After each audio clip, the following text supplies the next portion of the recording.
Banking and financial services हम लोग देखने जा रहे हैं, जिसका पहला entry number 27, services by way of extending deposits, loans or advances insofar as the consideration is represented by way of। तो ऐसा कोई डिपॉजिट या लोन या ऐसा कोई ट्रांजैक्शन जहां पे कंसिडरेशन इज इंटरेस्ट और डिस्काउंट, तो that will be exempt from GST. समझ में आया? तो अगर मैं आपको लोन देती हूँ, आप मेरे को इंटरेस्ट देते हो, क्या ये इंटरेस्ट पे जीएसटी लगेगा? Answer is no. क्या मैं बैंक को लोन देती हूँ, बैंक में डिपॉजिट रखती हूँ और बैंक मेरे को इंटरेस्ट देता है, क्या इस पे जीएसटी लगेगा? नहीं। तो एक चीज हमने देखा, इट इज नॉट नेसेसरी मैं लोन या डिपॉजिट किसके पास रख रही हूँ, हो सकता है बैंक हो या हो सकता है कोई और हो, क्योंकि यहाँ पे सिर्फ ट्रांजैक्शन या एक्टिविटी को एग्जेम्प्ट बोला है, ना कि स्पेसिफाइड सप्लायर और रेसिपिएंट। समझा? पक्का? ठीक है। तो ये जो सर्विसेज है ये हुई एग्जेम्प्ट। डिस्काउंट मतलब बिल्स ऑफ एक्सचेंज वाला। यस, 1000 रुपए का बिल है, हर्ष ने मेरे से बिल बनवाया है बट पेमेंट नहीं किया है। मैं बैंक के पास जाती हूँ और बैंक को बोलती हूँ प्लीज़ आप ये ले लो, बदले में बैंक मेरे को 900 रुपया देता है और बैंक बोलता है आप टेंशन मत लो, हम रिकवर कर लेंगे हर्ष से। बराबर? ये जो 100 रुपया बैंक कट करके दिया है, ये क्या है? डिस्काउंट। बराबर? बिल्स एंड एक्सचेंज पता है हमको? ठीक है। तो हम बोल रहे हैं ये जो इंटरेस्ट और डिस्काउंट है ये कभी भी आपका एग्जेम्प्ट रहेगा। समझे? पक्का? आयुष और हर्ष के लिए क्लैप करना एक बार। आगे बढ़े। इंटर से मतलब आपस में। ठीक है। सेल और purchase of foreign currency amongst banks और authorised dealers of foreign exchange और amongst banks and authorised dealers मतलब। बराबर? Very good. हमने फर्स्ट लेक्चर में देखा था GST, goods, services, they both exclude money and security, but services include use of money. ये use of money exempt. Conversion of money service है क्या?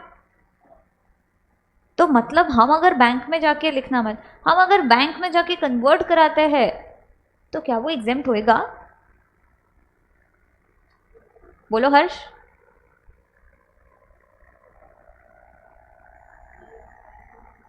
नहीं होएगा, क्योंकि इधर बोला है इंटर से, आपस में सेल और परचेस है फॉरेन करेंसी का अमंग्स बैंक्स और ऑथराइज्ड डीलर्स और बैंक एंड ऑथराइज्ड डीलर, मतलब के बैंक टू बैंक हो तो एग्जेम्प्ट, एडी टू एडी हो तो ऑथराइज्ड डीलर, तो authorised dealer exempt, bank to AD हो तो कहीं पे भी कस्टमर या हम लोग का इन्वॉल्वमेंट है।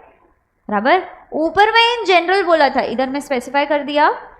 तो एक तो फॉरेन करेंसी का एक्सचेंज हो रहा है, बराबर, बट किन के बीच में? कन्वर्जन हो रहा है, एक्सचेंज भी नहीं, कन्वर्जन हो रहा है इन लोग के बीच में, तो क्या रहेगा? एग्जेम्प्ट। समझा? यस। जो सोच रहे हो वो बोलो, जबरदस्ती कोई बोल रहा है मत मानो, एक्सेप्ट फॉर इंस्ट्रक्शंस। ठीक है? #टॉन्ट बोलो। ऑथराइज डीलर मतलब क्या होता है ना, जैसे आप एयरपोर्ट पे जाते हो तब वहाँ पे एक सेक्शन होता है जहाँ पे आप करेंसी कन्वर्ट कर सकते हो, वो बैंक नहीं होते बट वो डीलर्स होते हैं जो ऑथराइज्ड है, तो वो हमको उधर से किया हुआ चलता है। आप कहीं पे भी ऐसे आपके फ्रेंड्स के साथ में या किसी के साथ में ऐसे ही कन्वर्जन करके एक्सचेंज नहीं कर सकते हो। आपको अगर फॉरेन करेंसी लेना है तो या तो आप ऑथराइज्ड डीलर से ले सकते हो या तो बैंक से ले सकते हो, बस। यस। HDFC बैंक ने बोला अरे मेरे पास पैसा, डॉलर खत्म हो गया है, डॉलर दो। SBI बोलता है ओके, ट्रांसफर कर दिया। ठीक है? तो अगर ये आपस में कन्वर्ट कराते हैं एग्जेम्प्ट। हम सर्विसेज को एग्जेम्प्ट कर रहे हैं क्या? बैंक को दे रहा है तो अगर एक बैंक दूसरे बैंक को कोई सर्विस दे रहा है, हम एग्जेम्प्ट कर रहे हैं क्या? हमने सिर्फ कन्वर्जन का सर्विस एग्जेम्प्ट करा है। तो services provided by commercial banks to RBI would be taxable as that is not covered by any of the exemptions or exclusions। समझा? पक्का? जो इनका डाउट था कि कोई भी बैंक आ जाएगी क्या इसमें, आंसर इज यस, सारी बैंक्स आएगी, बट कौन सी सर्विसेज होनी चाहिए? कन्वर्जन की या इंटरेस्ट डिस्काउंट और उसकी, तो एग्जेम्प्ट है। बराबर? अगर कोई और सर्विसेज है तो फिर वो क्या रहेगी? फिर वो भले ही आरबीआई दो, कमर्शियल बैंक दो, कोई भी बैंक दो, क्या रहेगी? टैक्सेबल। समझा? यस, क्लियर है? नेक्स्ट एंट्री टीपी है, ठीक है। Services provided by banking company to a basic savings bank deposit account holders under Pradhan Mantri Jan धन योजना। ये योजना के अंदर जो बेसिक सेविंग्स अकाउंट जिसका है वो कोई भी सर्विसेज लेता है वो क्या रहेगा? एग्जाम। सिंपल, ठीक है। अब अगला एंट्री, हाँ, आप मुझे बताओ, आपने क्रेडिट कार्ड स्वाइप करके पेमेंट करा है क्या? क्रेडिट कार्ड, डेबिट कार्ड या कोई भी कार्ड, ठीक है। तो स्वाइप सबने करा है, बराबर। तो हमको ये पता है कि हम जब पेमेंट करते हैं तो सामने वाले के इसमें जाता है। हम एक एग्जाम्पल डिस्कस करते हैं, ठीक है। हम गए एक टॉय शॉप में, ठीक है। अब हमने उधर क्या किया, 10,000 के टॉयज खरीदे, बराबर।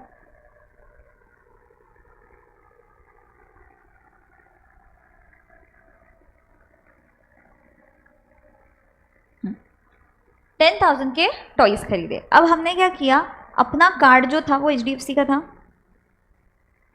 वो स्वाइप करा, ठीक है। जो card reader machine, card reading machine है वो, उसमें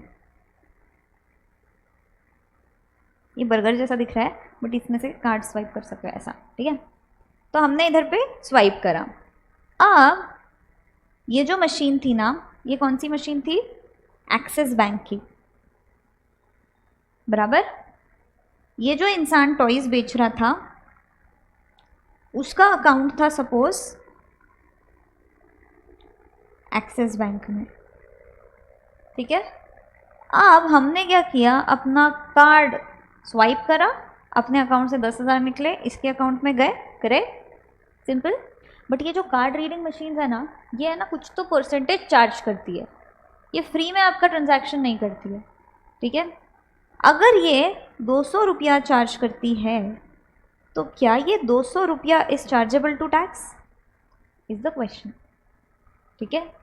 तो कोई एग्जेम्पशन में कवर्ड है क्या ये अभी तक? आपको ट्रांजैक्शन समझा?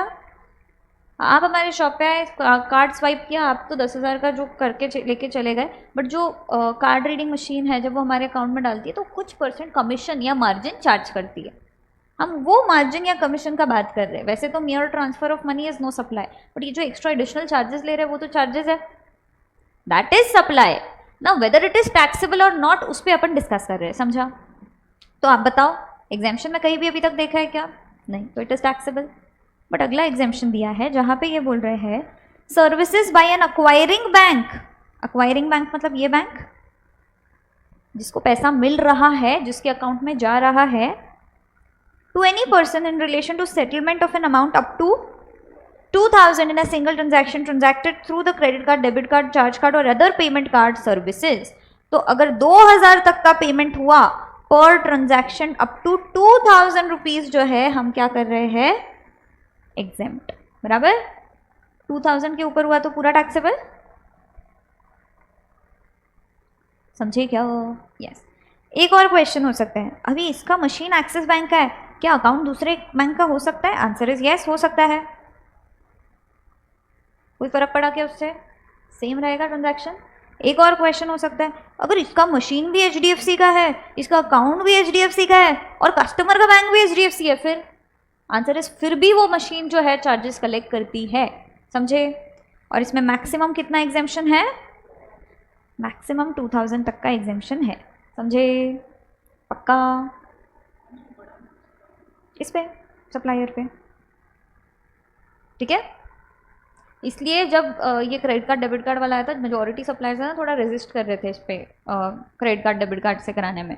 बट UPI जो है आपका गूगल पे वगैरह, वो 0% मार्जिन लेता है, मतलब सीधा अकाउंट टू अकाउंट जाता है। जो पे कर रहा है, जिसको मिल रहा है, उसके लिए कोई भी बर्डन सम नहीं है वो, ऐसा, ठीक है, समझे? Yes. Explanation. For the purposes of this entry, acquiring bank means any banking company, financial institution, including non-banking financial institution, or any other person who makes the payment to any person who accepts such card. समझा? Yes. जब आप CA बनोगे सबसे पहला चीज़ क्या लोगे? Mobile, car. तो चलो हमने लिया एक कार, ठीक है, बराबर। जैसे कि मैंने बोला हमको लगता है सीए बनने के बाद हम बहुत अमीर हो गए, बट उसके लिए काम करना पड़ता है। बट हम तो जैसे ही सीए बने पहले जाके शोरूम में कार बुक करके आए, करेक्ट। कार था 10 लाख रुपए का, बराबर। हमने बोला अरे हाँ डन, जैसे केशव अभी हमको बोल रहे कि अरे बिल्कुल ठीक है। जैसे ही हमारा पेमेंट का बात आया कि चलो फिर बिल पे करने का बात आता है, सेल्समैन आया कि बिल पे कर दो, फिर हमने बोला अरे इतना तो पैसा है ही नहीं अभी तक, ठीक है। हम गए किसके पास, बैंक के पास। बैंक को बोला 10 लाख रुपया लोन चाहिए, देखो मैं सीए बन गया हूँ, मेरा जॉब इधर इधर लगने वाला है, तो मेरे पास रीपेमेंट का कैपेबिलिटी है। हमने बैंक को शो कर दिया, बैंक ने बोला अरे बढ़िया कोई दिक्कत नहीं है, लो आप 10 लाख रुपया लो, ठीक है। बैंक ने हमको 10 लाख रुपया दिया, बट बैंक क्या चार्ज करेगा, इंटरेस्ट। सपोज बैंक ने 10% इंटरेस्ट चार्ज किया, कितना हुआ, हमने इसको पेमेंट कर दिया 10 लाख का, ठीक है। मुझे बताना इधर कितने ट्रांजैक्शन है, एक कि दो, दो, ठीक है, सिंपल। फर्स्ट ट्रांजैक्शन है हमारा और बैंक के बीच में, सेपरेट ट्रांजैक्शन है क्या। अब ये जो फर्स्ट ट्रांजैक्शन हम बोल रहे हैं, क्या इस पे जीएसटी लगेगा, नहीं, क्यों,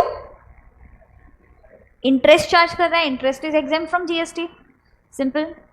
बट हम जो कार खरीद रहे हैं 10 लाख की, इस पे जीएसटी लगेगा, यस, सेपरेट ट्रांजैक्शन 10 लाख रुपए के ऊपर जीएसटी लगेगा, सिंपल, बराबर, यस। ये हुआ हमारा फर्स्ट एग्जाम्पल, ठीक है। अब हम ठहरे सीए लोग, बराबर, हम हिसाब करेंगे, ठीक है। कार वाले को पता चल गया अरे हमारी तो बैंड बजी हुई है, ठीक है। उन्होंने हमको बोला आप क्या करो ना, 10 लाख रुपया आपके पास अभी नहीं है, हम समझते हैं, आप क्या करो ईएमआई पे कार ले लो, बराबर। ईएमआई मतलब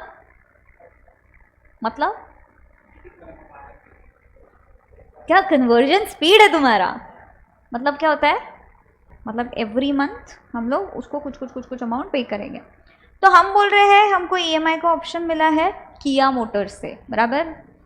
ये हमको बोल रहा है कि आप क्या करो,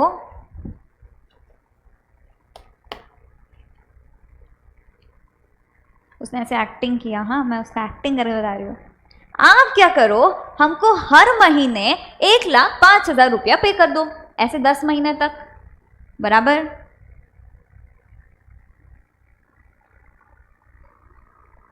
अगर आपको एक साथ 10 लाख नहीं देना है, 1,05,000 दे दो, हमको चलेगा वैसे, बराबर। आपने बोला कि चलो ठीक है 5,000 ऊपर का 1 लाख, तो इतना तो मैनेज कर ही सकते हैं, पोर्टफोलियो में इन्वेस्टेड अमाउंट है, उसमें 50,000 तो बन ही जाएगा, 1 लाख रुपया मैं महीने का कमा रहा हूँ, 1,05,000 चलो हो जाएगा, बराबर। तो आपने देखा फटाफट, जैसे आयुष ने हिसाब लगाया, कितना आता है टोटल पेमेंट, 10,50,000, कि अगर मैं इनको देता हूँ तो मेरे को 10,50,000 देना पड़ रहा है, बराबर, जिसमें इंटरेस्ट का एलिमेंट कितना है। और वही अगर मैं बैंक से ले रहा था तो मुझे बैंक को कितना देना पड़ रहा था। तो मैं क्या करने का सोच रही हूँ, ईएमआई का ऑप्शन ले लो, बराबर, अपना ईमानदारी से एक एक महीने में पेमेंट करते जाएंगे, करेक्ट, समझे, यस। अब मुझे बताना अगर मैं ईएमआई पे लेती हूँ तो मेरे को जीएसटी किस पे लगेगा, रुको एक सेकेंड, हाँ,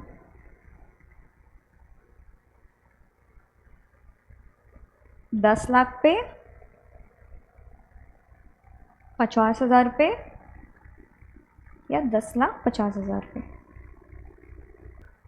तो ये कंफ्यूजन सॉल्व करने के लिए आया क्लैरिफिकेशन, जहाँ पे उन्होंने बोला अगर ईएमआई है ना तो ये जो है सेम पार्टी है, सेम ट्रांजैक्शन के ऊपर में आपको ईएमआई का फैसिलिटी दे रहा है।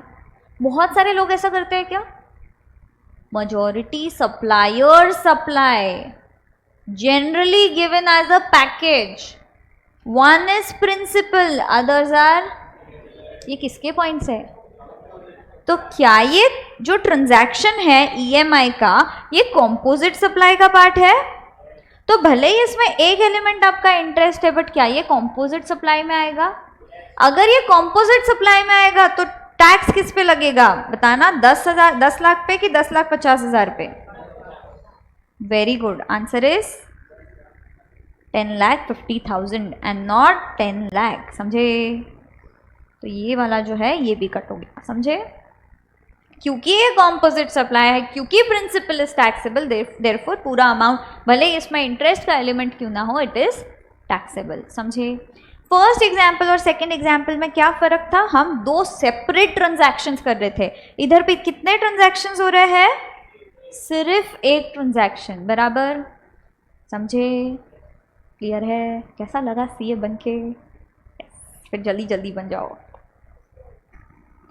ये जो पॉइंट है ये है services by N intermediary of financial services located in multi services SEZ।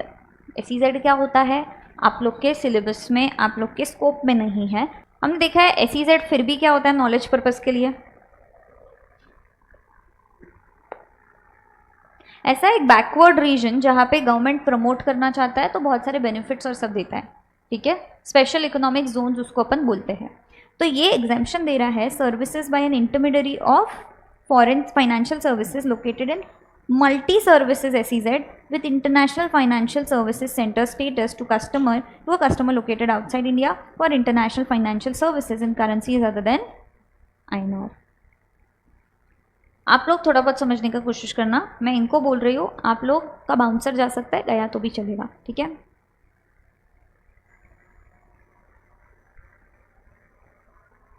ये अपना कंट्री है, ठीक है?